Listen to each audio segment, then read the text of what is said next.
दुनिया के सभी लोगों को भगवद गीता क्यों पढ़नी चाहिए?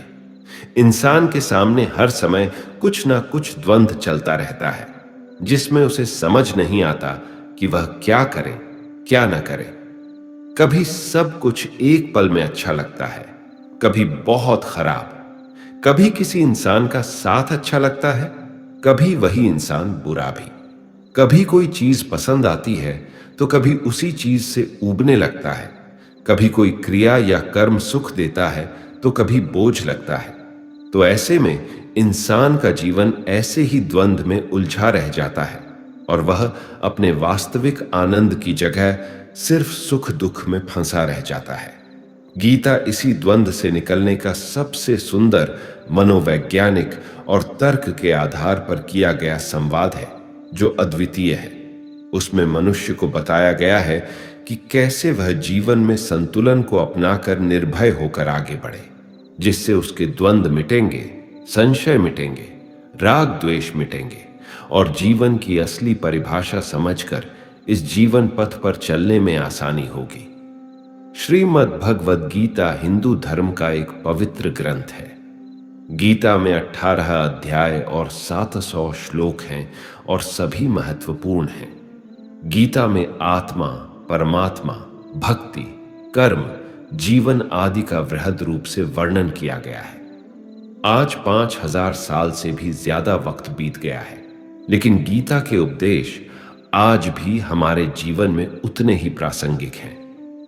अगर हिंदू धर्म के इस महान ग्रंथ गीता के उपदेशों को अपने जीवन में सम्मिलित कर लिया जाए तो मूर्ख व्यक्ति के जीवन का भी बेड़ा पार हो सकता है। अर्जुन ने युद्ध के लिए तत्पर अपने ही संबंधियों, पुत्रों, पौत्रों, साले तथा ससुरों को मरने मारने के लिए आए हुए देखा तो श्री कृष्ण जी से कहा कि सामने खड़े मासूम बच्चों, अपने साथी चचेरे भाइयों व संबंधियों को देखकर मेरा शरीर कांप रहा है, धनुष हाथ से गिर रहा है, मैं खड़ा भी नहीं रह पा रहा हूं, अपने ही जनों को मारना अच्छा महसूस नहीं कर रहा हूं।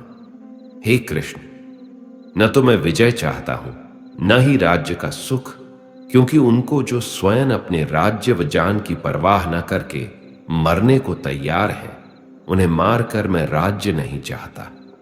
मैं बंधुओं व पुत्र तथा पौत्रों को मारना नहीं चाहता। चाहे मुझे तीनों लोकों का राज्य भी क्यों न मिलता हो, फिर पृथ्वी के राज्य के लिए क्यों पाप करूं? इनको मारने से तो पाप ही लगेगा।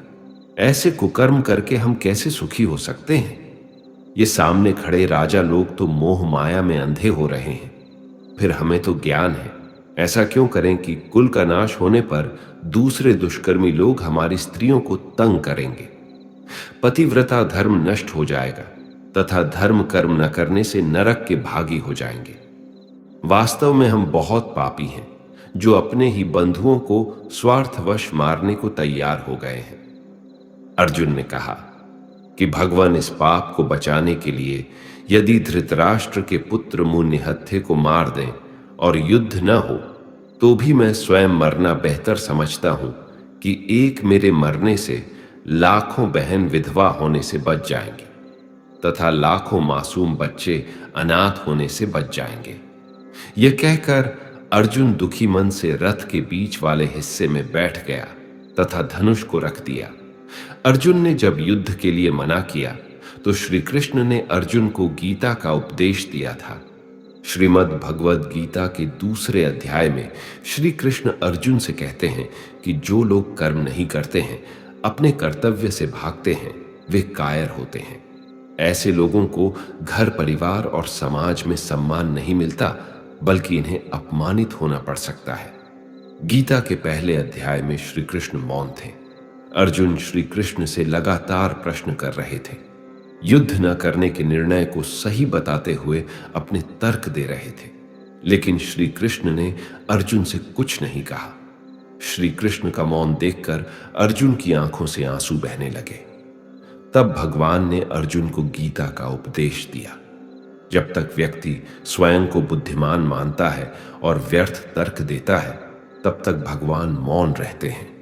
लेकिन जब व्यक्ति अहंकार छोड़कर भगवान की शरण में चला जाता है, तब वे भक्त के सभी प्रश्नों के उत्तर देते हैं। जब हम अहंकार छोड़ देते हैं तभी भगवान की कृपा मिलती है।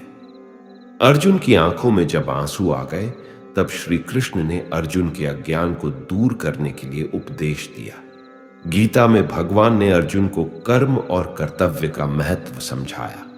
श्री कृष्ण ने अर्जुन से कहा कि उठो और अपना कर्म करो, सभी तरह के मोह का त्याग करो और युद्ध करो।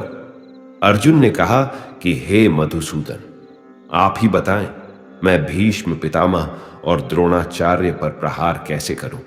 मैं धृतराष्ट्र के संबंधियों पर प्रहार कैसे कर सकता हूं? इन्हें मारकर मैं धन प्राप्त नहीं करना चाहता। अर्जुन के इन प्रश्नों के उत्तर में श्री कृष्ण बोले कि हमें शोक न करने योग्य लोगों के लिए शोक नहीं करना चाहिए। जो लोग अधर्म का साथ देते हैं उनके लिए किसी तरह का दुख मन में नहीं होना चाहिए। इसीलिए तुम्हें यह युद्ध करना है। इस महान ग्रंथ गीता में जीवन की वास्तविकता और मनुष्य धर्म से जुड़े उपदेश दिए गए हैं। कई बार ऐसा होता है कि हमें अपनी समस्या का समाधान नहीं मिलता या फिर विपत्ति के समय हम बहुत परेशान हो जाते हैं। कई लोग तो गुस्से में अपना आपा खो बैठते हैं या फिर अपनी समस्याओं से विचलित होकर भाग खड़े होते हैं। ऐसे में गीता में लिखे गए यह उपदेश हमारी सारी समस्याओं का चुटकियों में हल कर देते हैं और हमें जीवन जीने की कला सिखाते हैं, साथ ही सफल जीवन की प्रेरणा देते हैं। भगवान श्री कृष्ण ने महाभारत के युद्ध में अर्जुन को गीता का उपदेश सुनाया था, जिसे सुनकर अर्जुन को ज्ञान की प्राप्ति हुई थी। वहीं यह गीता का उपदेश युद्ध भूमि में खड़े अर्जुन के लिए ही नहीं था, बल्कि यह संपूर्ण मानव जाति के लिए है। और यह उपदेश एक तरीके से लोगों के जीवन में सफलता पाने के लिए अचूक मंत्र भी है, जो इंसान के भीतरी मन की उठापटक को शांत कर उसे सफल जीवन व्यतीत करने में सहायता करते हैं। मानव शरीर अस्थाई और आत्मा स्थायी है। गीता के श्लोक में भगवान श्री कृष्ण ने मनुष्य के शरीर को महज एक कपड़े का टुकड़ा बताया है, अर्थात एक ऐसा कपड़ा जिसे आत्मा हर जन्म में बदलती है। अर्थात मानव शरीर आत्मा का अस्थाई वस्त्र है जिसे हर जन्म में बदला जाता है। इसका आशय यह है कि हमें शरीर से नहीं, उसकी आत्मा से व्यक्ति की पहचान करनी चाहिए। जो लोग मनुष्य के शरीर से आकर्षित होते हैं या फिर मनुष्य के भीतरी मन को नहीं समझते हैं, ऐसे लोगों के लिए गीता का यह उपदेश बड़ी सीख देने वाला है। जीवन का एकमात्र सत्य है, वह है मृत्यु। गीता सार में श्री कृष्ण ने कहा है कि हर इंसान के धारा जन्म मरण के चक्र को जान लेना बेहद आवश्यक है, क्योंकि मनुष्य के जीवन का मात्र एक ही सत्य है और वह है मृत्यु। क्योंकि जिस इंसान ने इस दुनिया में जन्म लिया है उसे एक दिन इस संसार को छोड़कर जाना ही है और यही इस दुनिया का अटल सत्य है। लेकिन इस बात से भी नहीं नकारा जा सकता है कि हर इंसान अपनी मौत से भयभीत रहता है। अर्थात मनुष्य के जीवन की अटल सच्चाई से भयभीत होना इंसान की वर्तमान खुशियों को भी खराब कर देता है। इसलिए किसी भी तरह का डर नहीं रखना चाहिए। गुस्से पर काबू करना चाहिए, क्योंकि क्रोध से व्यक्ति का नाश हो जाता है। भगवान श्री कृष्ण ने गीता के उपदेश में कहा है कि क्रोध से भ्रम पैदा होता है और भ्रम से बुद्धि का विनाश होता है। वहीं जब बुद्धि काम नहीं करती है तब तर्क नष्ट हो जाता है और व्यक्ति का नाश हो जाता है। इस तरह हर व्यक्ति को अपने गुस्से पर काबू करना चाहिए, क्योंकि क्रोध भी भ्रम पैदा करता है। इंसान गुस्से में कई बार ऐसे काम करते हैं जिससे उन्हें काफी हानि पहुंचती है। वहीं अगर क्रोध पर काबू नहीं किया गया तो इंसान कई गलत कदम उठा लेता है। वहीं जब क्रोध की भावना इंसान के मन में पैदा होती है तो हमारा मस्तिष्क भी सही और गलत के बीच अंतर करना छोड़ देता है। इसलिए इंसान को हमेशा क्रोध के हालातों से बचकर हमेशा शांत रहना चाहिए, क्योंकि गुस्से में लिया गया फैसला इंसान को गहरी क्षति पहुंचाता है। व्यक्ति अपने कर्मों को नहीं छोड़ सकता है। श्री कृष्ण ने गीता में बताया है कि कोई भी व्यक्ति अपने कर्म को नहीं छोड़ सकता है। अर्थात जो साधारण समझकर लोग कर्म में लगे रहते हैं, उन्हें उस मार्ग से हटाना ठीक नहीं है, क्योंकि वे ज्ञानवादी नहीं बन सकते।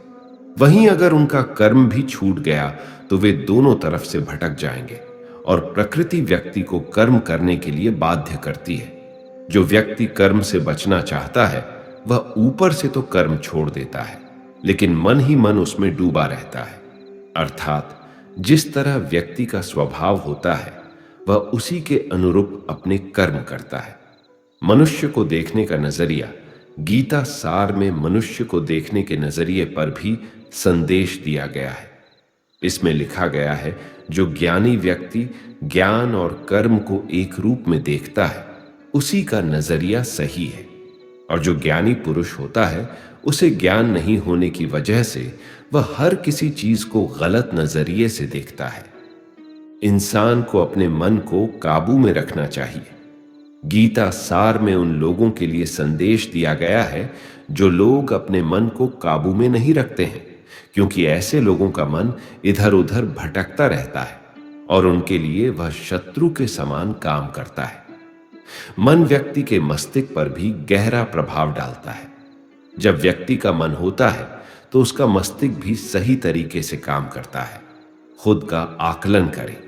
गीता सार में यह भी उपदेश दिया गया है कि मनुष्य को पहले खुद का आकलन करना चाहिए और खुद की क्षमता को जानना चाहिए, क्योंकि मनुष्य को अपने आत्मज्ञान की तलवार से काटकर अपने हृदय से अज्ञान के संदेह को अलग कर देना चाहिए। जब तक मनुष्य खुद के बारे में नहीं जानेगा तब तक उसका उद्धार नहीं हो सकता है। अच्छे कर्म करें और फल की इच्छा ना करें। जो लोग कर्म नहीं करते और पहले से ही परिणाम के बारे में सोचते हैं, ऐसे लोगों के लिए गीता सार का यह उपदेश बड़ी सीख देने वाला है। इसमें श्री कृष्ण ने कहा है कि इंसान को अपने अच्छे कर्म करते रहना चाहिए और यह नहीं सोचना चाहिए कि इसका क्या परिणाम होगा, क्योंकि कर्म का फल हर इंसान को मिलता है। इसलिए इंसान को इस तरह की चिंता को अपने मन में जगह नहीं देनी चाहिए कि उसके कर्म का फल क्या होगा, या फिर किसी काम को करने के बाद वह खुश रहेंगे या नहीं। अर्थात कर्म करने के दौरान इंसान को इसके परिणाम के बारे में बिल्कुल भी चिंता नहीं करना चाहिए और किसी भी काम को चिंता मुक्त होकर शुरू करना चाहिए। मनुष्य की इंद्रियों का संयम ही कर्म और ज्ञान का निचोड़ है। जाहिर है कि मनुष्य के सुख और दुख में मन की स्थिति एक जैसी नहीं रहती है। सुख में मनुष्य ज्यादा उत्साहित हो जाता है और दुख में वह बेकाबू हो जाता है। इसलिए सुख और दुख दोनों में ही मनुष्य के मन की समान स्थिति हो, इसे योग ही कहा जाता है। वहीं जब मनुष्य सभी सांसारिक इच्छाओं का त्याग करके बिना फल की इच्छा के कोई काम करता है तो उस समय वह मनुष्य योग में स्थित कहलाता है। और जो मनुष्य मन को वश में कर लेता है उसका मन ही उसका सबसे अच्छा मित्र बन जाता है। लेकिन जो मनुष्य अपने मन को वश में नहीं कर पाता है उसके लिए वह मन ही उसका सबसे बड़ा दुश्मन बन जाता है। वहीं जो मनुष्य अपने अशांत मन को वश में कर लेते हैं उनको परमात्मा की प्राप्ति होती है, और जिस मनुष्य को ज्ञान की प्राप्ति हो जाती है उसके लिए सुख दुख, सर्दी गर्मी और मान अपमान सब एक समान हो जाते हैं। ऐसा मनुष्य स्थिर चित्त और इंद्रियों को वश में करके ज्ञान द्वारा परमात्मा को प्राप्त करके हमेशा संतुष्ट रहता है। खुद पर पूरा भरोसा रखें और अपने लक्ष्य को पाने के लिए लगातार प्रयास करें। गीता सार के इस उपदेश को अगर कोई भी व्यक्ति अपने जीवन में पालन करे तो निश्चय ही वह एक सफल व्यक्ति बन सकता है। जो लोग पूरे विश्वास के साथ अपने लक्ष्य को पाने का प्रयास करते हैं वह निश्चय ही अपने लक्ष्य को पा लेते हैं। लेकिन मनुष्य को अपने लक्ष्य को हासिल करने के लिए लगातार चिंतन करते रहना चाहिए। तनाव से दूर रहने का संदेश भगवान श्री कृष्ण ने गीता सार में कहा है कि लोगों को तनाव से दूर रहना चाहिए, क्योंकि तनाव इंसान को सफल होने से रोकता है। अपना काम को प्राथमिकता दें और इसे पहले करें। भगवत गीता में श्री कृष्ण ने यह उपदेश दिया है कि अपने काम को पहले प्राथमिकता दें और पहले अपने काम को पूरा करने की कोशिश करें, तभी दूसरे का काम करें। क्योंकि जो लोग पहले अपने काम को नहीं करते और दूसरे का काम करते रहते हैं, वे लोग अक्सर परेशान रहते हैं। लोक में जितने देवता हैं, सब एक ही भगवान की विभूतियां हैं। श्रीमद् भगवत गीता में भगवान श्री कृष्ण ने यह भी उपदेश दिया है कि सब एक ही भगवान की विभूतियां हैं। जो लोग भगवान के अलग अलग रूपों की पूजा करते हैं और उनकी अलग अलग शक्तियों में भरोसा रखते हैं, ऐसे लोगों के लिए यह जान लेना बेहद जरूरी है कि सभी एक ही भगवान की विभूतियां हैं। मनुष्य के अच्छे गुण और अवगुण भगवान की शक्ति के ही रूप हैं। इसका सार यह है कि लोक में जितने देवता हैं, सभी एक ही भगवान की विभूतियां हैं। वहीं कोई पीपल को पूज रहा है तो कोई पहाड़ को, कोई नदी या समुद्र को। असंख्य देवता हैं जिनका कोई अंत नहीं है। लोग अपनी अपनी आस्था के मुताबिक देवी देवताओं के अलग अलग स्वरूपों की पूजा करते हैं, लेकिन सभी एक ही भगवान की विभूतियां हैं। जो लोग भगवान का सच्चे मन से ध्यान लगाते हैं, वह पूर्ण सिद्ध योगी माने जाते हैं। गीता सार में भगवान श्री कृष्ण ने यह भी उपदेश दिया है कि जो लोग सच्चे मन से भगवान की आराधना करते हैं और अपना पूरा ध्यान भगवान की भक्ति में लगाते हैं, वे लोग पूर्ण सिद्ध योगी माने जाते हैं। वहीं जो मनुष्य परमात्मा के सर्वव्यापी, अकल्पनीय, निराकार, अविनाशी, अचल स्थित स्वरूप की उपासना करता है और अपनी सभी इंद्रियों को वश में करके सभी परिस्थितियों में समान भाव से रहते हुए सभी प्राणियों के हित में लगा रहता है, उस पर ईश्वर की कृपा जरूर बरसती है। आपको बता दें कि गीता सार में महाभारत के युद्ध में भगवान श्री कृष्ण ने अर्जुन से कहा कि हे अर्जुन, अपने मन को मुझ में ही स्थिर कर और अपनी बुद्धि को मुझ में ही लगा। इस तरह तू निश्चित रूप से मुझ में ही हमेशा निवास करेगा। वहीं अगर तू ऐसा नहीं कर सकता है तो भक्ति योग के अभ्यास द्वारा मुझे प्राप्त करने की इच्छा पैदा कर सकता है। इस तरह तू मेरे लिए कर्मों को करता हुआ मेरी प्राप्ति रूपी परम सिद्धि को प्राप्त करेगा। अपने काम को मन लगाकर करे और अपने काम में खुशी खोजे। जो लोग अपने काम को मन लगाकर करते हैं और अपने काम में खुशी ढूंढ लेते हैं, वे लोग निश्चित ही सफलता प्राप्त करते हैं।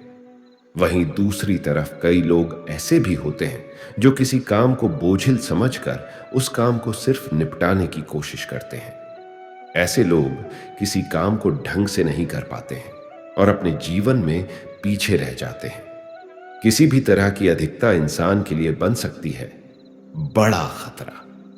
गीता सार में श्री कृष्ण ने यह बात कही है कि इंसान के लिए किसी भी तरह की अधिकता घातक साबित हो सकती है। जिस तरह संबंधों में कड़वाहट हो या फिर मधुरता, खुशी हो या गम, हमें कभी भी अति नहीं करनी चाहिए। जीवन में संतुलन बनाए रखना बहुत जरूरी है। जब तक मनुष्य के जीवन में संतुलन नहीं रहेगा, वह सुख से अपना जीवन व्यतीत नहीं कर सकेगा। अर्थात मनुष्य को जरूरत से ज्यादा कोई भी चीज करने से बचना चाहिए और अपनी जिंदगी में संतुलन बनाकर रखना चाहिए। स्वार्थी नहीं बने। श्री कृष्ण ने गीता सार में उन लोगों के लिए इस उपदेश के माध्यम से बड़ी सीख दी है जो लोग दूसरों की भलाई पर ध्यान नहीं देते और सिर्फ अपना मतलब साधने में लगे रहते हैं। उन लोगों का कभी भला नहीं होता। आपको बता दें कि इंसान का स्वार्थ उसे अन्य लोगों से दूर ले जाकर नकारात्मक हालातों की तरफ धकेलता है, जिसके चलते व्यक्ति अकेला रह जाता है। वहीं गीता में यह भी कहा गया है कि स्वार्थ शीशे में फैली धूल की तरह है, जिसकी वजह से व्यक्ति अपना प्रतिबिंब भी नहीं देख पाता है। वहीं अगर आप चाहते हैं कि आप भी अपना जीवन खुशीपूर्वक व्यतीत करें, तो इसके लिए यह जरूरी है कि आप अपने स्वार्थ को कभी अपने पास नहीं आने दें, क्योंकि स्वार्थी मनुष्य दोस्ती भी सिर्फ अपना स्वार्थ निकालने के लिए करते हैं। ईश्वर हमेशा मनुष्य का साथ देता है। आपने अक्सर यह सुना होगा कि जिसका कोई नहीं होता उसका भगवान होता है। गीता सार में भी यह कहा गया है कि ईश्वर हमेशा मनुष्यों का साथ देता है। वहीं जब व्यक्ति इस प्रभावशाली सत्य को मान लेता है तो उसका जीवन पूरी तरह बदल जाता है। सृष्टि निर्माता ईश्वर ही है जो संपूर्ण जगत को चला रहा है।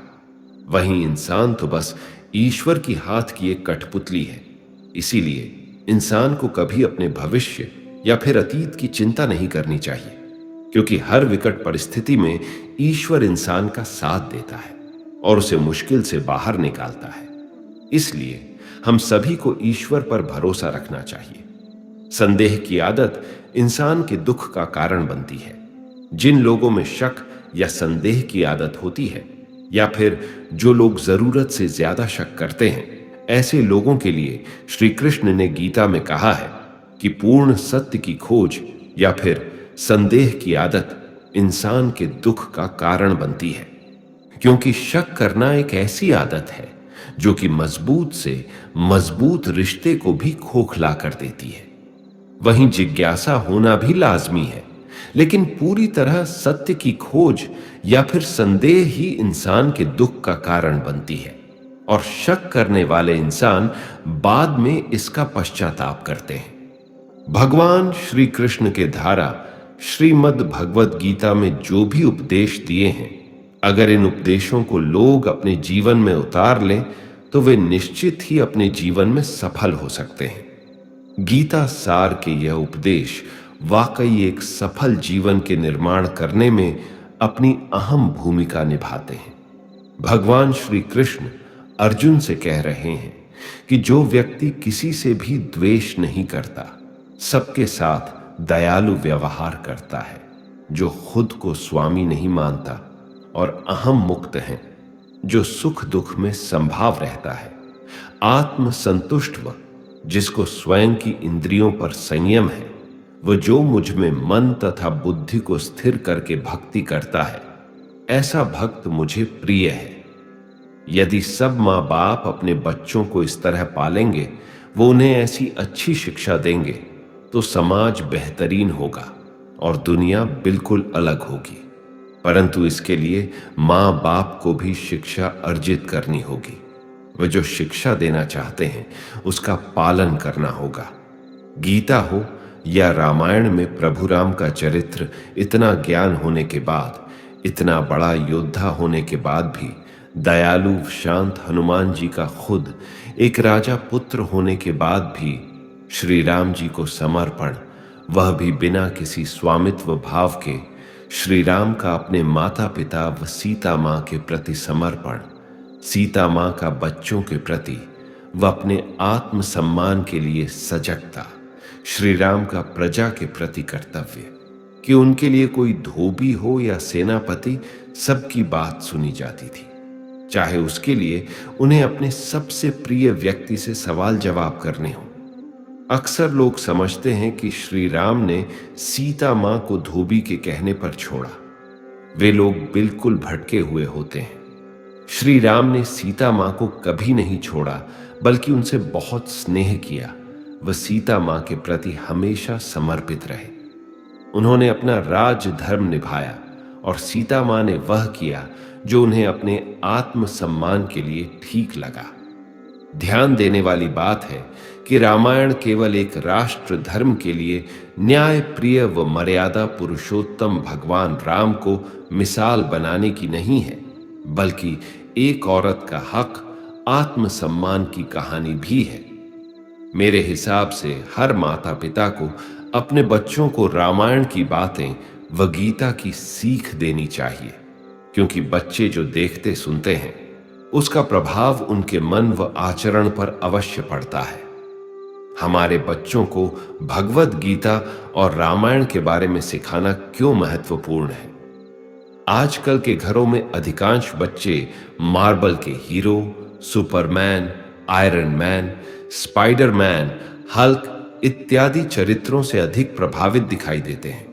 उन्हीं की कहानियां सीरियल या मूवी देखते हैं। हैरी पॉटर की कहानियां देखना आज भी उन्हें पसंद है, पर इनके साथ ही हमारे बच्चों को रामायण और महाभारत के बारे में सिखाना भी उतना ही जरूरी है। बच्चों को रामायण के बारे में क्यों सिखाना जरूरी है? जवाब है, बच्चों में अच्छे नैतिक मूल्य, माता पिता का सम्मान, बुराई पर अच्छाई की जीत, अपने वचन पर कायम रहना, परिवार में भाईचारा आदि गुणों के बारे में सिखाने के लिए रामायण से बेहतर उदाहरण और कहीं देखने के लिए नहीं मिलेगा। तो पहले रामायण की बात करते हैं। हमारे बच्चों को रामायण की खूबियों के बारे में इसलिए बताना जरूरी है क्योंकि हमारे जीवन के कई आधार उनके पात्रों के चरित्रों और कर्म गाथा से प्रभावित है। हिंदुओं का सबसे बड़ा त्योहार दीपावली इसलिए मनाया जाता है कि इस दिन राजा राम अपनी पत्नी सीता और भाई लक्ष्मण के साथ राक्षस रावण को मारकर अयोध्या लौटे थे। देखा जाए तो रामायण हमें अनेक सीख देती है, लेकिन हम यहां सबसे महत्वपूर्ण बातों को बताना चाहेंगे जो किसी भी बाल सुलभ मन में गहरी छाप छोड़ सकता है। बुराई पर अच्छाई की जीत। बच्चों को यह बताना जरूरी है कि बुराई पर हमेशा अच्छाई की ही जीत होती है। जब माता सीता पर रावण ने बुरी नजर डाली और उसका अपहरण करके ले गए, लेकिन अंत में भगवान राम ने रावण को पराजित कर सीता को वापस पा लिया। बुराई कितनी भी शक्तिशाली या बड़ी क्यों ना हो, लेकिन अच्छी नीयत और गुणों के कारण सच्चाई की ही जीत होती है। विविधता में एकता की सीख। रामायण में राजा दशरथ की तीनों रानियों और चारों बेटों का चरित्र अलग अलग होता है, लेकिन इस विविधता के बावजूद उनमें एकजुटता रहती है। यह हर परिवार के लिए दुख के समय से बाहर निकलने की सीख देता है। धन दौलत से बढ़कर रिश्ते होते हैं। रामायण में भाइयों के बीच ऐसा प्यार था जहां लालच, गुस्सा या विश्वासघात घर नहीं कर पाया। यह एक बड़ा उदाहरण है। एक तरफ जहां लक्ष्मण ने 14 साल तक भाई राम के साथ वनवास किया, वहीं दूसरे भाई कैकेयी के पुत्र भरत ने राजगद्दी को ठुकरा दिया और भगवान राम के वापस लौटने के बाद उन्हें ही राजगद्दी सौंप दी। भाइयों के प्यार की यह सीख हमें लालच और सांसारिक सुखों के बजाय रिश्तों को महत्व देने के लिए प्रेरित करती है। अच्छी या बुरी संगति के महत्व का असर। यह ग्रंथ बच्चों को अच्छी संगति के महत्व को बताने के लिए उपयुक्त उदाहरण प्रस्तुत करता है। कैकेयी राम को अपने पुत्र भरत से ज्यादा चाहती थी, लेकिन दासी मंथरा की बुरी सोच और गलत बातों में आकर वह राम के लिए 14 वर्षों का वनवास मांग लेती है। इसलिए हमें सीख मिलती है कि हमें अच्छी संगति में रहना चाहिए ताकि नकारात्मकता हम पर हावी ना हो। सच्ची भक्ति और समर्पण। हनुमान जी ने भगवान राम के प्रति अटल विश्वास और प्यार का परिचय दिया। उनकी भगवान राम के प्रति निस्वार्थ सेवा हमें सिखाती है कि एक दोस्त की जरूरत के समय किस तरह मदद की जाती है। रावण एक ज्ञानी पुरुष था, लेकिन माता सीता का अपहरण उसके खुद के पतन का कारण बना। दूसरे को नुकसान पहुंचाने के चक्कर में बदले की आग में अपने आप को ही जला बैठते हैं। अपनी बहन शूर्पणखा की लक्ष्मण द्वारा बेइज्जती करने पर रावण उनके भाई श्री राम को सबक सिखाने की सोचता है और क्रोध, विश्वासघात और प्रतिशोध के खुद के जाल में खुद ही उलझ जाता है। इसलिए हमें बदले, अहम और क्रोध के बजाय माफ करने का स्वभाव अपनाना चाहिए। सबसे विनम्र व्यवहार करना इंसानियत की पहचान होती है। भगवान राम का विनम्र आचरण और अपने से बड़ों और छोटों सबको सम्मान देना हम सबको एक सीख देता है। भगवान में विश्वास। राम, लक्ष्मण और वानर सेना द्वारा भारत और श्रीलंका के बीच तैयार किया गया पुल चमत्कार की ही निशानी है कि जिस तरह से भगवान का नाम लिखने से ही पत्थर तैरने लगे, वैसे ही ईश्वर में विश्वास होने और कर्म करने पर हर क्षेत्र में जीत हासिल कर सकते हैं। प्यार और दया। भगवान राम प्यार, दया और सकारात्मकता की प्रतिमूर्ति हैं। उनका शांत और दया भाव से एक पुत्र, पति, भाई और एक राजा की जिम्मेदारियों का निर्वहन करना हमें आपसी प्रेम और सम्मान जैसे मानवीय गुणों से अवगत कराता है। समाज की बुराइयों पर जीत हासिल करने के लिए हमें आज के जमाने में रामायण की सीख को उतारने की आवश्यकता है। बच्चों को रामायण से जुड़ी अच्छी बातों को बताने से और अपने व्यवहार में उन्हें शामिल करने से बच्चे में अच्छे गुणों का विकास और एक अच्छे इंसान बनने की नींव डाली जा सकती है। और यह जिम्मेदारी घर परिवार के लोगों की ही होनी चाहिए।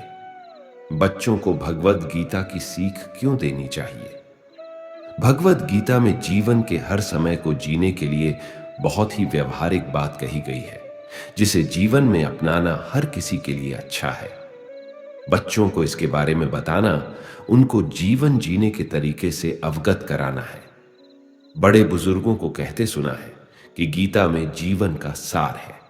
यह बात बिल्कुल सच है।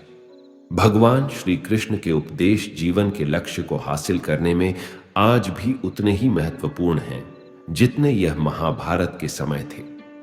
भगवद गीता में दी गई जीवन की अमूल्य सीख। बुरे हालात कुछ ना करने से ही आ जाते हैं, लेकिन अच्छे हालात पैदा करने के लिए कर्म करना पड़ता है। बच्चों को यह बताया जा सकता है कि जैसे अगर आपको पढ़ाई करनी है और आप पढ़ेंगे नहीं तो अपने आप कुछ समझ में नहीं आएगा और परीक्षा होने पर आप पास नहीं होंगे, फिर किस्मत खराब है। यह कहना बिल्कुल गलत है। इसलिए कर्म मतलब मेहनत करके ही अपनी पढ़ाई को समझ सकते हैं। बदलाव जीवन का एक नियम है, इसलिए हर खुशी या दुख अस्थायी होता है। जीवन में कई बार दुख या तनाव जैसी स्थिति आती रहती है, लेकिन यह अस्थायी है। यह जैसे आती है वैसे चली भी जाती है। इसीलिए इन बदलावों को सहना सीखो। सफलता या महारत हासिल करने के लिए एक इंसान को परिस्थितियों के हिसाब से ढलना होगा, बेहतर समाधान ढूंढने होंगे और अपनी उपलब्धियों को पहचानना होगा। इसीलिए बदलाव को स्वीकार करो और हर परिस्थितियों में खुद को मजबूती से स्वीकार करना सीखो। अपना ध्यान अपने काम पर रखो, उससे मिलने वाले फल पर नहीं। जो काम करना है बस उस पर ही फोकस करना है। हो सकता है उसमें रुकावट या मुसीबत आए, लेकिन उस पर डटे रहने पर ही सफलता पाई जा सकती है। अपना लक्ष्य निर्धारित करना जरूरी है। अपना ध्यान किसी एक लक्ष्य पर इतना गहराई से लगाओ कि आपको बाकी कोई चीज दिखाई ही ना दे। जैसे महाभारत में अर्जुन को चिड़िया की आंख पर निशाना लगाना था, तो उन्हें बस चिड़िया की आंख ही नजर आ रही थी, ना तो पेड़, न पत्ती, न ही चिड़िया का बाकी शरीर। आप वह बनते हो जो आप अपने आप को मानते हो। विश्वास एक बहुत ही ताकतवर चीज है।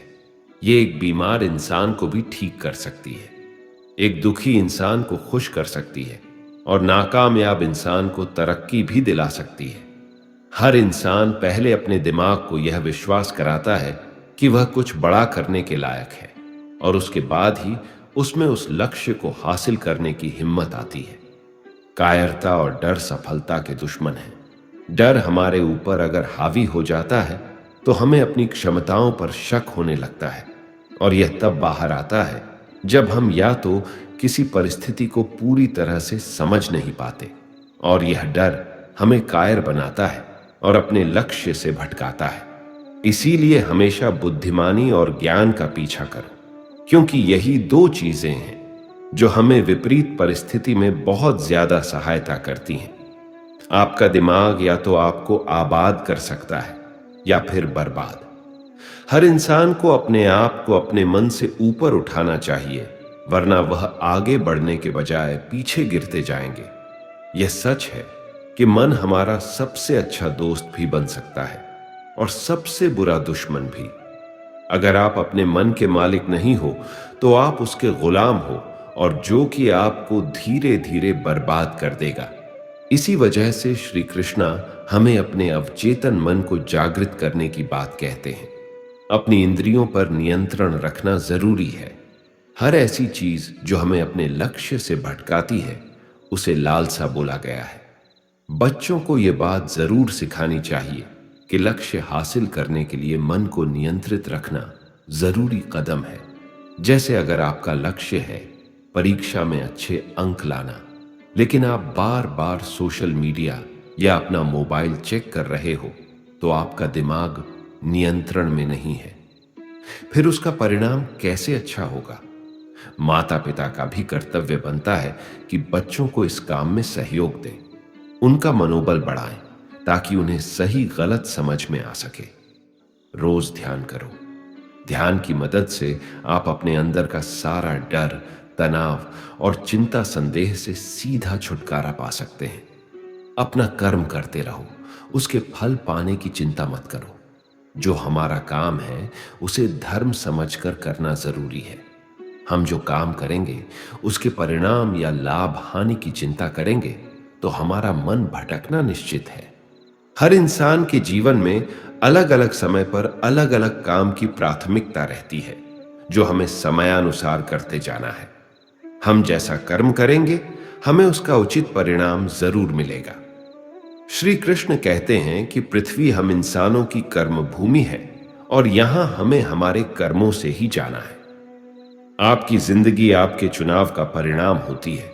हमारे पास वह शक्तियां हैं जो हमें विपरीत परिस्थितियों को बदलने का साहस देती है, क्योंकि हर इंसान अपने निर्णय का ही परिणाम पाता है।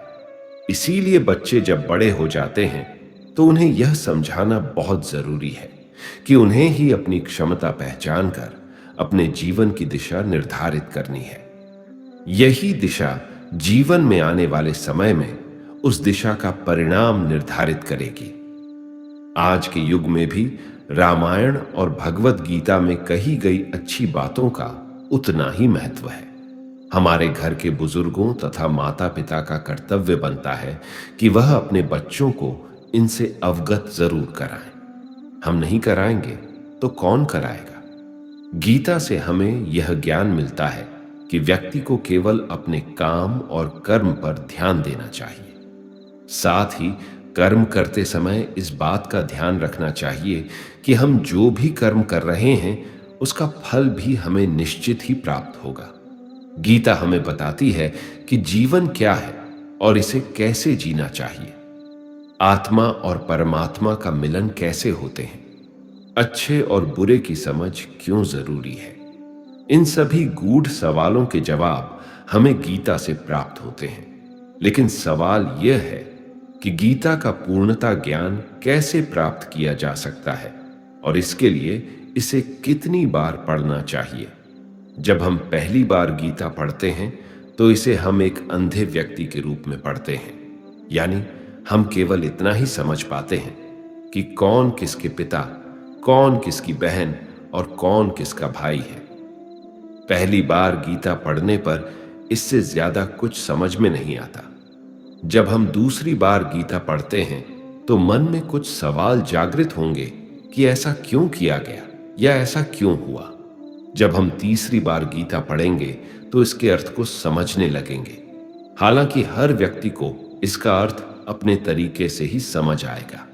जब चौथी बार हम गीता पढ़ेंगे तो हर एक पात्र से जुड़ी भावनाओं को समझ पाएंगे, जैसे अर्जुन के मन में या दुर्योधन के मन में क्या चल रहा है।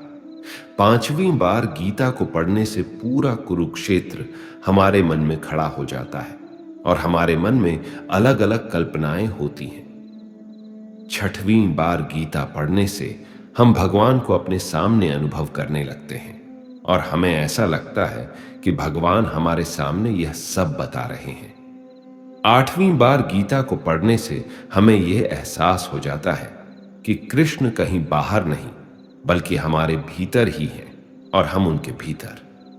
भगवत गीता पढ़ने के लिए सुबह का समय सबसे उत्तम माना जाता है, क्योंकि इस समय मन, मस्तिष्क और वातावरण में शांति व सकारात्मकता होती है। गीता का पाठ हमेशा स्नान के बाद और शांत चित्त मन से ही करना चाहिए। पाठ करते समय बीच बीच में इधर उधर की बातें नहीं करनी चाहिए और न ही किसी कार्य के लिए बार बार उठना चाहिए। साफ सफाई वाले स्थान और जमीन पर आसन बिछाकर ही गीता का पाठ करना चाहिए। गीता के प्रत्येक अध्याय को शुरू करने से पहले और बाद भगवान श्री कृष्ण और गीता के चरण कमलों को स्पर्श करना चाहिए। कुरुक्षेत्र के युद्ध क्षेत्र में पांडवों और कौरवों की दो सेनाएं एक दूसरे का सामना करती हैं। कई संकेत पांडवों की जीत का संकेत देते हैं। पांडवों के चाचा और कौरवों के पिता धृतराष्ट्र को अपने बेटों की जीत की संभावना पर संदेह है और उन्होंने अपने सचिव संजय से युद्ध के मैदान के दृश्य का वर्णन करने के लिए कहा। 5 पांडव भाइयों में से एक अर्जुन लड़ाई से ठीक पहले एक संकट से गुजरता है। वह अपने परिवार के सदस्यों और शिक्षकों के प्रति करुणा से अभिभूत है, जिनकी उसे हत्या करनी है। कृष्ण के सामने कई अच्छे और नैतिक कारण प्रस्तुत करने के बाद कि वह युद्ध क्यों नहीं करना चाहते हैं, अर्जुन ने दुख से अभिभूत होकर अपने हथियार अलग रख दिए। अर्जुन की युद्ध के प्रति अनिच्छा उसके दयालु हृदय को दर्शाती है। ऐसा व्यक्ति दिव्य ज्ञान प्राप्त करने के योग्य होता है। कृष्ण को अर्जुन के तर्कों से सहानुभूति नहीं है, बल्कि उन्होंने अर्जुन को याद दिलाया कि उसका कर्तव्य युद्ध करना है और उसे अपने दिल की कमजोरी पर काबू पाने का आदेश दिया। अर्जुन अपने रिश्तेदारों को मारने के प्रति घृणा और कृष्ण की इच्छा कि वह युद्ध करे के बीच उलझा हुआ है। व्यथित और भ्रमित अर्जुन ने कृष्ण से मार्गदर्शन मांगा और उनका शिष्य बन गया। कृष्ण अर्जुन के आध्यात्मिक गुरु की भूमिका निभाते हैं और उन्हें सिखाते हैं कि आत्मा शाश्वत है और उसे मारा नहीं जा सकता। युद्ध में मरने से योद्धा को स्वर्ग की प्राप्ति होती है। इसलिए अर्जुन को खुश होना चाहिए कि जिन लोगों को वह मारने जा रहा है उन्हें श्रेष्ठ जन्म प्राप्त होंगे। एक व्यक्ति सदैव एक व्यक्ति होता है, केवल उसका शरीर नष्ट होता है। इस प्रकार शोक करने की कोई बात नहीं है। अर्जुन का युद्ध न करने का निर्णय ज्ञान और कर्तव्य की कीमत पर भी अपने रिश्तेदारों के साथ जीवन का आनंद लेने की इच्छा पर आधारित है। ऐसी मानसिकता व्यक्ति को भौतिक संसार से बांधे रखती है। कृष्ण अर्जुन को बुद्धि योग में संलग्न होने, परिणामों के प्रति आसक्ति के बिना काम करने की सलाह देते हैं। इस प्रकार युद्ध करके अर्जुन स्वयं को जन्म और मृत्यु के चक्र से मुक्त कर लेगा और भगवान के राज्य में प्रवेश करने के योग्य बन जाएगा। अर्जुन अब भी असमंजस में है। उनका मानना है कि बुद्धि योग का अर्थ है कि व्यक्ति को सक्रिय जीवन से निवृत्त हो जाना चाहिए और तपस्या का अभ्यास करना चाहिए। लेकिन कृष्ण कहते हैं, नहीं झगड़ा करना, लेकिन इसे त्याग की भावना से करो और सभी परिणाम परमेश्वर को अर्पित करो। यह सर्वोत्तम शुद्धि है। आसक्ति रहित होकर कर्म करने से मनुष्य को परम की प्राप्ति होती है। भगवान की प्रसन्नता के लिए बलिदान करने से भौतिक समृद्धि और पाप पूर्ण प्रतिक्रियाओं से मुक्ति की गारंटी मिलती है। आत्मज्ञानी व्यक्ति भी अपना कर्तव्य कभी नहीं छोड़ता। वह दूसरों को शिक्षित करने के लिए कार्य करता है। तब अर्जुन ने भगवान से पूछा कि ऐसा क्या है जो किसी को पाप पूर्ण कार्यों में संलग्न होने का कारण बनता है। कृष्ण उत्तर देते हैं कि यह वासना ही है जो व्यक्ति को पाप करने के लिए प्रेरित करती है। यह वासना व्यक्ति को भ्रमित कर देती है और उसे भौतिक संसार में उलझा देती है। वासना स्वयं को इंद्रियों, मन और बुद्धि में प्रस्तुत करती है, लेकिन आत्मनियंत्रण द्वारा इसका प्रतिकार किया जा सकता है। भगवद गीता का विज्ञान सबसे पहले कृष्ण ने सूर्य देव विवस्वान को सुनाया था। विवस्वान ने अपने वंशजों को विज्ञान सिखाया, जिन्होंने इसे मानवता को सिखाया। ज्ञान संचारित करने की इस प्रणाली को शिष्य उत्तराधिकार कहा जाता है। जब भी और जहां भी धर्म का पतन होता है और अधर्म का उदय होता है, कृष्ण भौतिक प्रकृति से अछूते अपने मूल पारलौकिक रूप में प्रकट होते हैं। जो व्यक्ति भगवान की दिव्य प्रकृति को समझता है, वह मृत्यु के समय भगवान के शाश्वत निवास को प्राप्त करता है। प्रत्येक व्यक्ति प्रत्यक्ष या अप्रत्यक्ष रूप से कृष्ण के प्रति समर्पण करता है और कृष्ण उसके समर्पण के अनुसार प्रत्युत्तर देते हैं। कृष्ण ने लोगों को उनके मनोदैहिक स्वभाव के अनुसार संलग्न करने के लिए सामाजिक और आध्यात्मिक जीवन के विभाजन के साथ वर्णाश्रम नामक एक प्रणाली बनाई। काम के परिणामों को परमेश्वर को अर्पित करके लोग धीरे धीरे पारलौकिक ज्ञान के स्तर तक पहुंच जाते हैं। अज्ञानी और आस्थाहीन लोग जो शास्त्रों के प्रकट ज्ञान पर संदेह करते हैं, वे कभी खुश नहीं हो सकते, न ही ईश्वरीय चेतना प्राप्त कर सकते हैं। अर्जुन अभी भी असमंजस में है कि क्या बेहतर है, कर्म का त्याग या भक्ति में कर्म। कृष्ण बताते हैं कि भक्ति सेवा बेहतर है, क्योंकि सब कुछ कृष्ण का है, इसलिए त्यागने योग्य कुछ भी अपना नहीं है। इस प्रकार जो कुछ भी उसके पास है उसे कृष्ण की सेवा में उपयोग करना चाहिए। ऐसी चेतना में कार्य करने वाला व्यक्ति त्यागी होता है। यह प्रक्रिया, जिसे कर्म योग कहा जाता है, व्यक्ति को सकाम कर्म के परिणाम पुनर्जन्म में उलझने से बचने में मदद करती है। जो व्यक्ति अपने मन और इंद्रियों को नियंत्रित करके भक्ति में कार्य करता है, वह दिव्य चेतना में है। यद्यपि उसकी इंद्रियां इंद्रिय विषयों में लगी हुई हैं, फिर भी वह अलग है, शांति और खुशी में स्थित है। रहस्यमयी योग की प्रक्रिया में भौतिक गतिविधियों की समाप्ति शामिल है। फिर भी सच्चा रहस्यवादी वह नहीं है जो कोई कर्तव्य नहीं निभाता। एक सच्चा योगी कर्तव्य के अनुसार कार्य करता है, परिणाम के प्रति आसक्ति या इंद्रिय तृप्ति की इच्छा के बिना। वास्तविक योग में हृदय के भीतर परमात्मा से मिलना और उसकी आज्ञा का पालन करना शामिल है। यह नियंत्रित मन की सहायता से प्राप्त किया जाता है। ज्ञान और अनुभूति के माध्यम से व्यक्ति भौतिक अस्तित्व के द्वंद्वों से अप्रभावित हो जाता है। खाने, सोने, काम और मनोरंजन के नियमन से योगी अपने शरीर, दिमाग और गतिविधियों पर नियंत्रण हासिल कर लेता है और पारलौकिक आत्म पर अपने ध्यान में स्थिर हो जाता है। अंततः वह समाधि प्राप्त कर लेता है, जो कि पारलौकिक अनुभूति के माध्यम से पारलौकिक आनंद का आनंद लेने की क्षमता की विशेषता है। सर्वोच्च योगी वह है जो सदैव परमात्मा कृष्ण के बारे में सोचता है। कृष्ण स्वयं को सभी भौतिक और आध्यात्मिक ऊर्जाओं के मूल के रूप में प्रकट करते हैं। यद्यपि उनकी ऊर्जा तीन अवस्थाओं अच्छाई, जुनून और अज्ञान के साथ भौतिक प्रकृति को प्रकट करती है, कृष्ण भौतिक नियंत्रण के अधीन नहीं है, लेकिन बाकी सभी हैं, सिवाय उन लोगों के जिन्होंने उसके प्रति समर्पण कर दिया है। कृष्ण हर चीज का सार है। पानी का स्वाद, आग में गर्मी, आकाश में ध्वनि, सूर्य और चंद्रमा की रोशनी, मनुष्य में क्षमता, पृथ्वी की मूल सुगंध, बुद्धिमानों की बुद्धि और सभी जीवित चीजों का जीवन।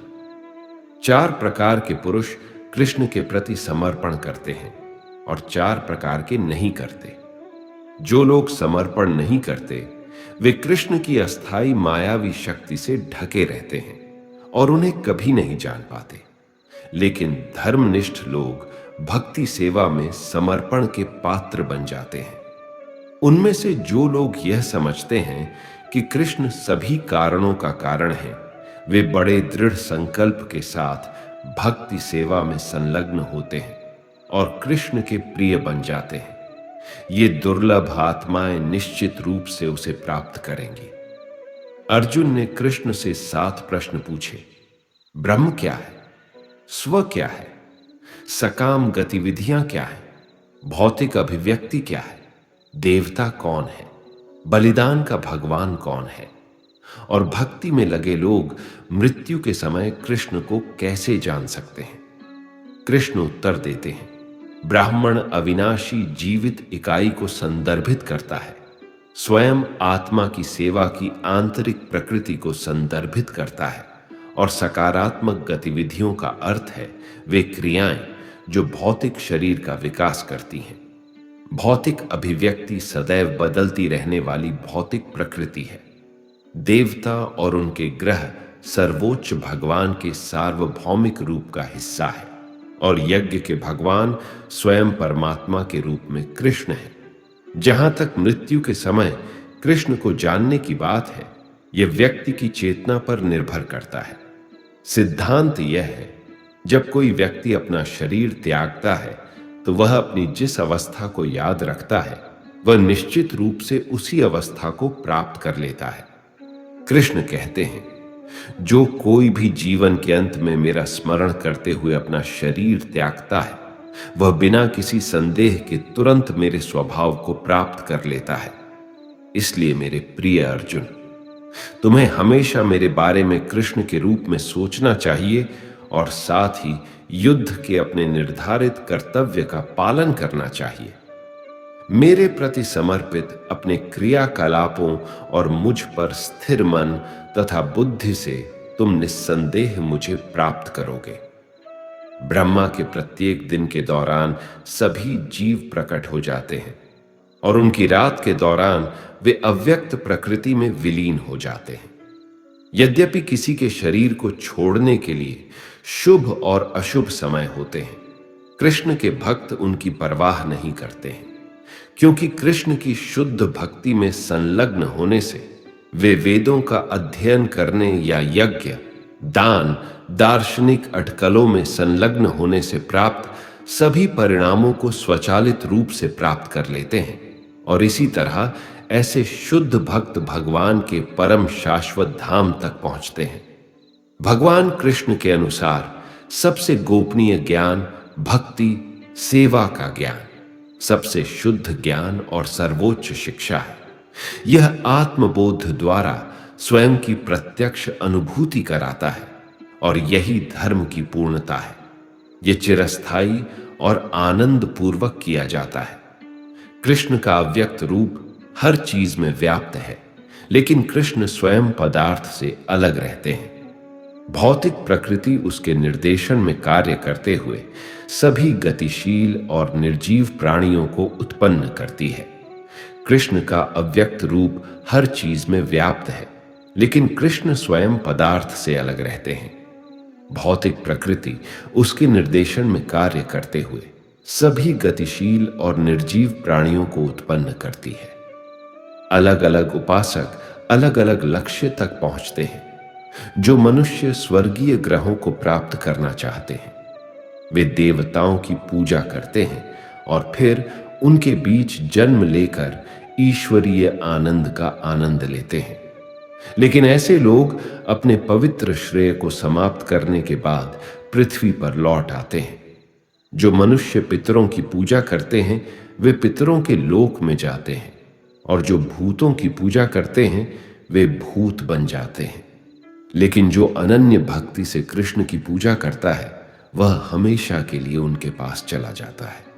कृष्ण का भक्त जो कुछ भी करता है, खाता है, चढ़ाता है या दान देता है, वह भगवान को अर्पण के रूप में करता है। कृष्ण अपने भक्त के पास जो कमी है उसे पूरा करके और जो उसके पास है उसे संरक्षित करके प्रतिदान करते हैं। कृष्ण की शरण में जाकर तुच्छ मनुष्य भी परम गति को प्राप्त कर सकते हैं। भक्त कृष्ण को अजन्मा आदि सभी संसारों के सर्वोच्च भगवान, कुलपतियों के निर्माता, जिनसे सभी जीवित प्राणी अवतरित होते हैं, हर चीज के मूल के रूप में जानते हैं। बुद्धि, ज्ञान, सत्यता, मानसिक और इंद्रिय नियंत्रण, निर्भयता, अहिंसा, तपस्या, जन्म, मृत्यु, भय, संकट, बदनामी सभी गुण अच्छे और बुरे कृष्ण द्वारा बनाए गए हैं। भक्तिमयी सेवा व्यक्ति को सभी अच्छे गुणों को विकसित करने में मदद करती है। जो भक्त प्रेम पूर्वक भक्ति में लगे रहते हैं उन्हें कृष्ण की समृद्धि, रहस्यमय शक्ति और सर्वोच्चता पर पूरा विश्वास होता है। ऐसे भक्तों के मन कृष्ण में बसते हैं। उनका जीवन उनकी सेवा के लिए समर्पित है और वे एक दूसरे को प्रबुद्ध करके और उनके बारे में बातचीत करके बहुत आनंद और संतुष्टि प्राप्त करते हैं। शुद्ध भक्ति सेवा में लगे भक्तों को भले ही वैदिक सिद्धांतों की शिक्षा या ज्ञान की कमी हो, कृष्ण द्वारा भीतर से मदद की जाती है। जो व्यक्तिगत रूप से अज्ञानता से पैदा हुए अंधेरे को नष्ट कर देते हैं। अर्जुन ने कृष्ण की स्थिति को भगवान के सर्वोच्च व्यक्तित्व, परम निवास और परम सत्य, शुद्धतम, पारलौकिक और मूल व्यक्ति, अजन्मा, महानतम, मूल और सभी के भगवान के रूप में महसूस किया है। अब अर्जुन और अधिक जानना चाहता है। भगवान कृष्ण और अधिक बताते हैं और फिर निष्कर्ष निकालते हैं। सभी भव्य, सुंदर और शानदार रचनाएं मेरे वैभव की एक चिंगारी से उत्पन्न होती हैं। निर्दोष लोगों को धोखेबाजों से बचाने के लिए अर्जुन ने कृष्ण से अपने सार्वभौमिक रूप को प्रदर्शित करके अपनी दिव्यता साबित करने के लिए कहा। एक ऐसा रूप जिसे भगवान होने का दावा करने वाले किसी भी व्यक्ति को दिखाने के लिए तैयार रहना चाहिए। कृष्ण अर्जुन को दिव्य दृष्टि देते हैं, जिसके द्वारा वह शानदार, चमकदार, असीमित, सार्वभौमिक रूप को देख सकता है, जो एक ही स्थान पर वह सब कुछ प्रकट करता है जो कभी था या अब है या होगा। अर्जुन हाथ जोड़कर प्रणाम करता है और भगवान की स्तुति करता है। तब कृष्ण ने खुलासा किया कि 5 पांडवों को छोड़कर युद्ध के मैदान में इकट्ठे हुए सभी सैनिक मारे जाएंगे। इसलिए कृष्ण अर्जुन को अपने साधन के रूप में लड़ने के लिए प्रोत्साहित करते हैं और उसे जीत और एक समृद्ध राज्य की गारंटी देते हैं। अर्जुन ने कृष्ण से अपना भयावह रूप वापस लेने और अपना मूल रूप दिखाने का अनुरोध किया। इसके बाद भगवान अपना 4 भुजाओं वाला रूप प्रदर्शित करते हैं और अंत में अपना मूल 2 भुजाओं वाला रूप प्रदर्शित करते हैं। भगवान के सुंदर मानवीय रूप को देखकर अर्जुन शांत हो जाता है। जो व्यक्ति शुद्ध भक्ति में लगा हुआ है वह इस रूप को देख सकता है। अर्जुन पूछता है, कौन अधिक परिपूर्ण है? भगवान के व्यक्तिगत स्वरूप की पूजा और सेवा करने वाला भक्त या निराकार ब्रह्म का ध्यान करने वाला पारलौकिकवादी? कृष्ण उत्तर देते हैं, जो भक्त अपना मन मेरे व्यक्तिगत स्वरूप पर केंद्रित करता है वह सबसे उत्तम है, क्योंकि भक्ति सेवा मन और इंद्रियों को नियोजित करती है।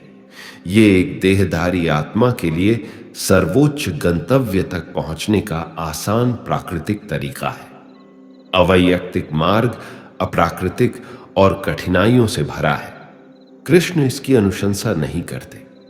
भक्ति सेवा के सर्वोच्च चरण में व्यक्ति की चेतना पूरी तरह से कृष्ण पर केंद्रित होती है। इससे एक कदम नीचे नियामक भक्ति सेवा का अभ्यास है। उससे भी निचला है कर्म योग, कर्म के फल का त्याग। सर्वोच्च प्राप्ति की अप्रत्यक्ष प्रक्रियाओं में ध्यान और ज्ञान का विकास शामिल है।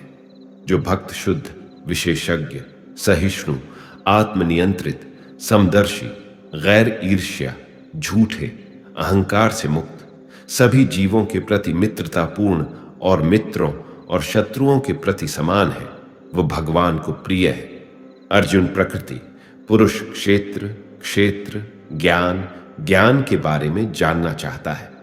कृष्ण बताते हैं कि क्षेत्र वातानुकूलित आत्मा की गतिविधि का क्षेत्र है।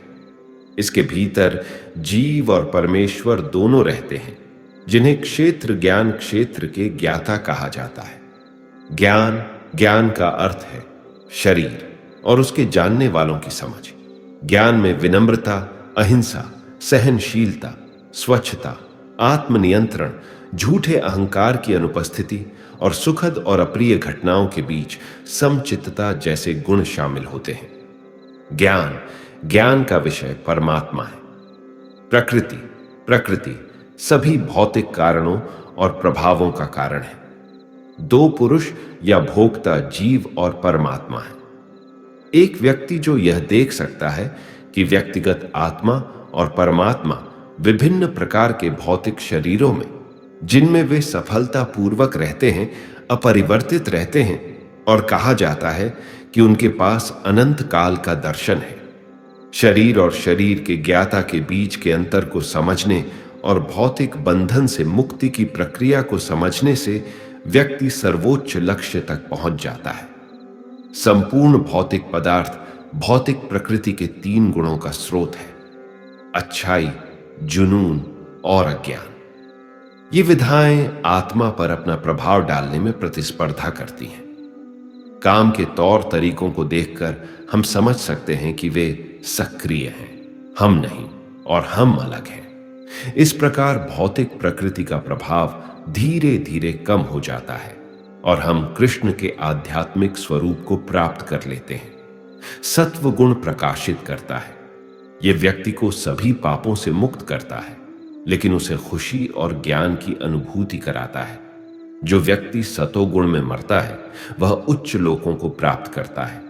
रजोगुण से प्रभावित व्यक्ति असीमित भौतिक सुख, विशेषकर यौन सुख की असीमित इच्छाओं से ग्रस्त रहता है। इन इच्छाओं को पूरा करने के लिए उसे हमेशा कड़ी मेहनत करने के लिए मजबूर किया जाता है, जो उसे पाप पूर्ण प्रतिक्रियाओं से बांधता है, जिसके परिणाम स्वरूप दुख होता है। रजोगुणी व्यक्ति पहले से प्राप्त पद से कभी संतुष्ट नहीं होता। मृत्यु के बाद वह फिर से सकाम गतिविधियों में लगे व्यक्तियों के बीच पृथ्वी पर जन्म लेता है। तमोगुण का अर्थ है भ्रम। यह पागलपन, आलस्य और मूर्खता को बढ़ावा देता है। यदि कोई अज्ञानता की अवस्था में मर जाता है तो उसे पशु साम्राज्य या नारकीय लोक में जन्म लेना पड़ता है। जो व्यक्ति तीनों गुणों को पार कर जाता है वह अपने व्यवहार में स्थिर होता है, अस्थाई भौतिक शरीर से अलग होता है और मित्रों तथा शत्रुओं के प्रति समान रूप से प्रवृत्त होता है। ऐसे दिव्य गुणों को भक्ति सेवा में पूर्ण संलग्नता से प्राप्त किया जा सकता है। इस भौतिक संसार का वृक्ष वास्तविक वृक्ष आध्यात्मिक संसार का प्रतिबिंब मात्र है। जिस तरह एक पेड़ का प्रतिबिंब पानी पर स्थित होता है, उसी तरह आध्यात्मिक दुनिया का भौतिक प्रतिबिंब इच्छा पर स्थित होता है, और कोई नहीं जानता कि यह कहां शुरू या समाप्त होता है। यह प्रतिबिंबित वृक्ष भौतिक प्रकृति के तीन गुणे द्वारा पोषित होता है।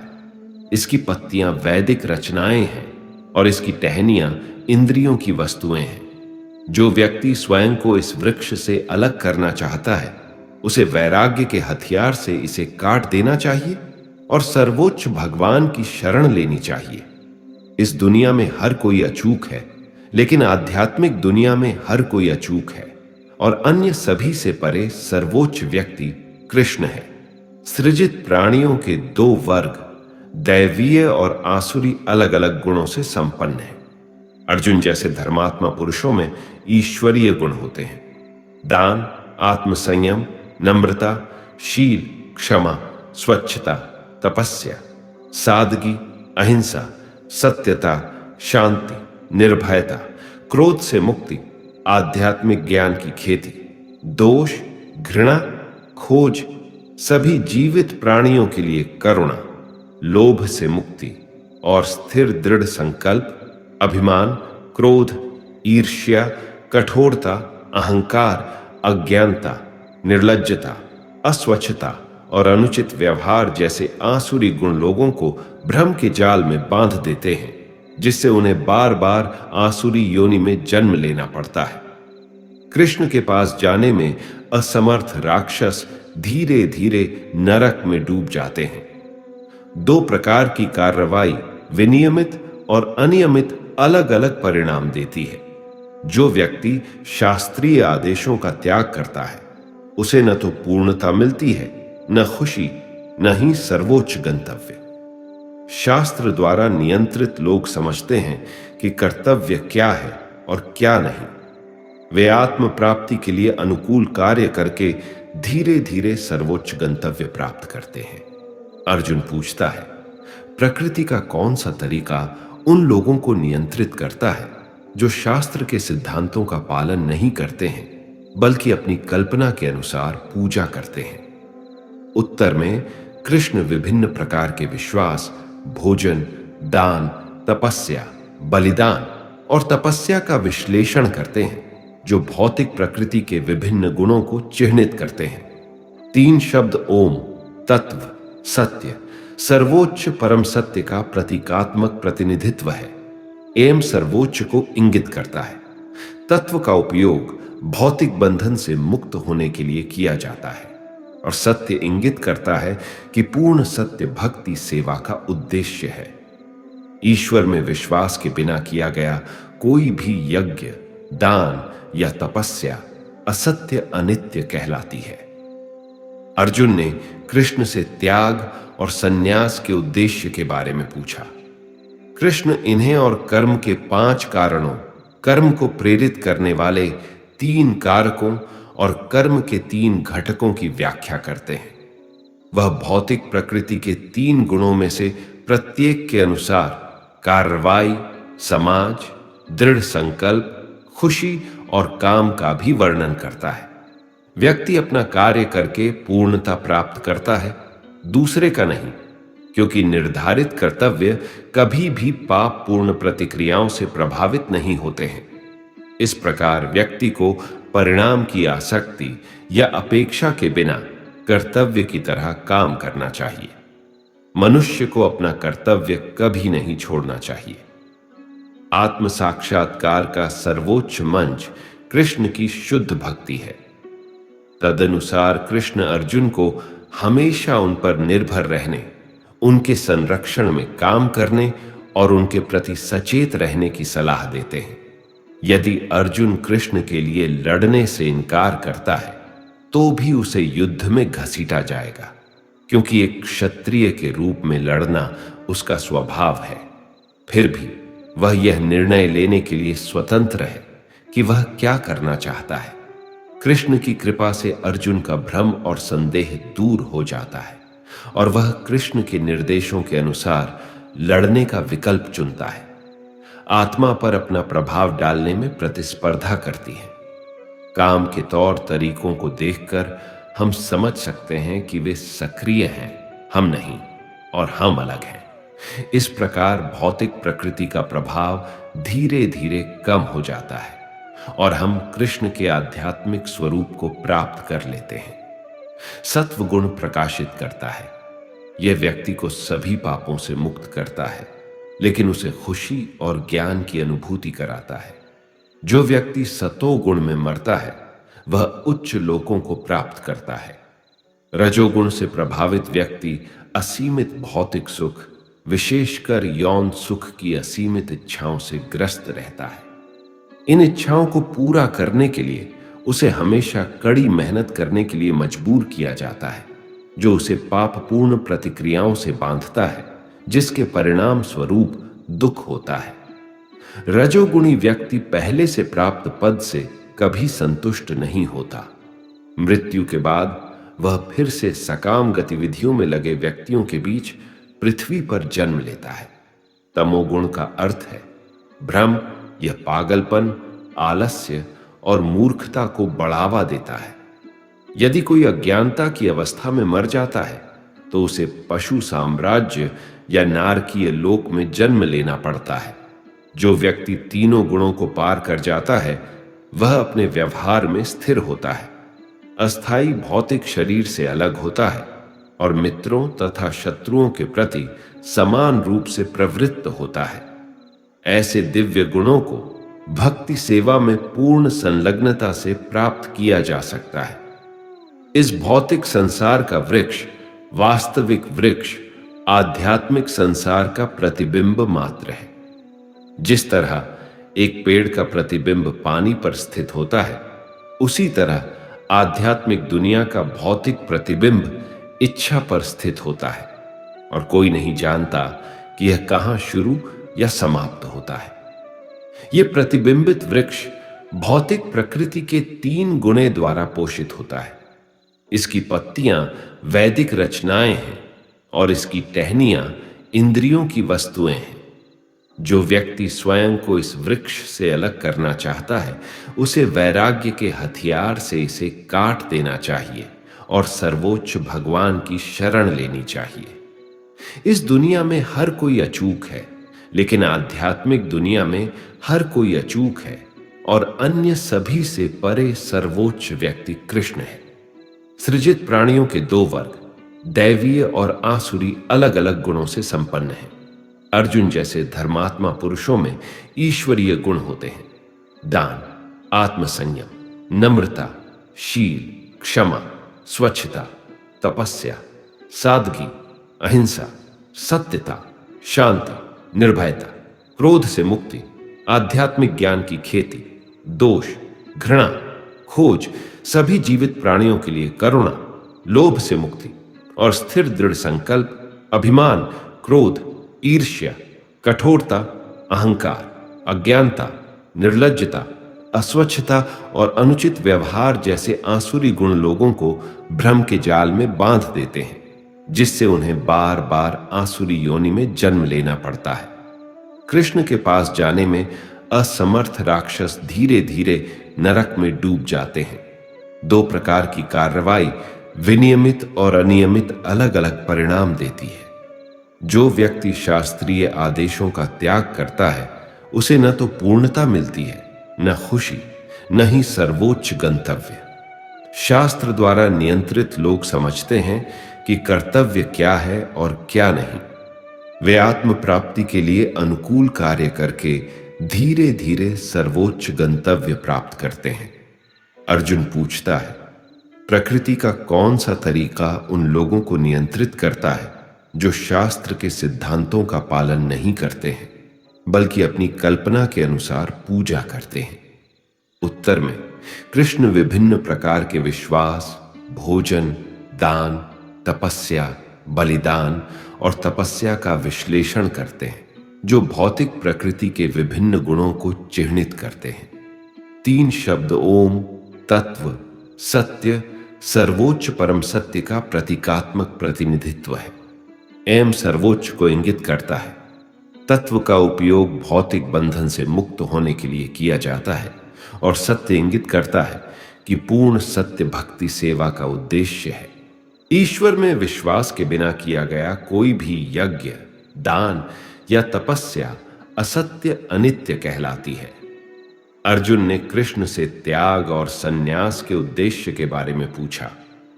कृष्ण इन्हें और कर्म के 5 कारणों, कर्म को प्रेरित करने वाले 3 कारकों और कर्म के 3 घटकों की व्याख्या करते हैं।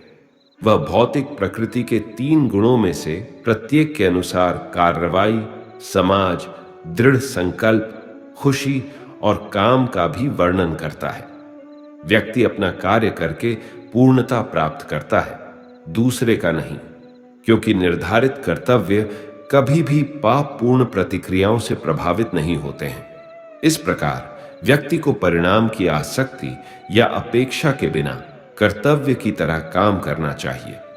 मनुष्य को अपना कर्तव्य कभी नहीं छोड़ना चाहिए। आत्म साक्षात्कार का सर्वोच्च मंच कृष्ण की शुद्ध भक्ति है।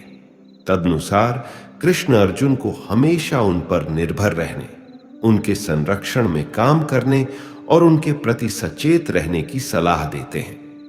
यदि अर्जुन कृष्ण के लिए लड़ने से इनकार करता है तो भी उसे युद्ध में घसीटा जाएगा, क्योंकि एक क्षत्रिय के रूप में लड़ना उसका स्वभाव है।